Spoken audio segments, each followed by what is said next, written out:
Day 3 তোমাদের সবাইকে স্বাগত।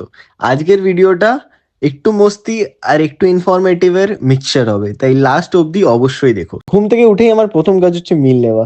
আর আজকের মিলটাতে আমি একটু গুড় অ্যাড করেছি, বিকজ এই গুড়টা আমার মা মুর্শিদাবাদ থেকে এনেছে আর খুব সুন্দর খেতে। তারপরে আমি বেরিয়ে গেলাম একটু নিজের কাজ করে কলেজের দিকে। তারপরে কলেজেতে গিয়ে পরীক্ষা দিলাম, পরীক্ষা থেকে বেরিয়ে আমি নিজের সেকেন্ড মিলটা নিলাম। তারপরে একটু বন্ধুদের সাথে মজা করার পরে আমি চলে আসলাম জিমেতে।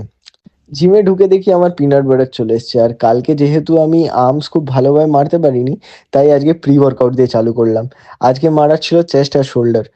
আজকের ওয়ার্কআউটটা শুরু করলাম ডাম্বেল প্রেস দিয়ে, তারপরে মারলাম পেক ডেক ফ্লাই, আর তারপরে শেষ করলাম হলো কেবল চেস্ট প্রেস দিয়ে।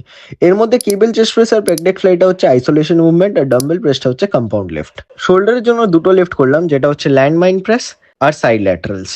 এটা সাইন্টিফিক্যালি প্রুভেন যে তুমি যদি কোনো কম্পাউন্ড মুভমেন্ট আর আইসোলেশন মুভমেন্টকে একটা ওয়ার্কআউট রুটিনের মধ্যে রাখো, সেই ওয়ার্কআউট রুটিনটা হয়ে যাবে তোমার most effective way to train your muscles.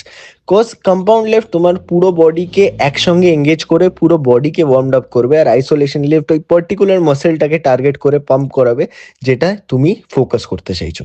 Thank you, শুভরাত্রি।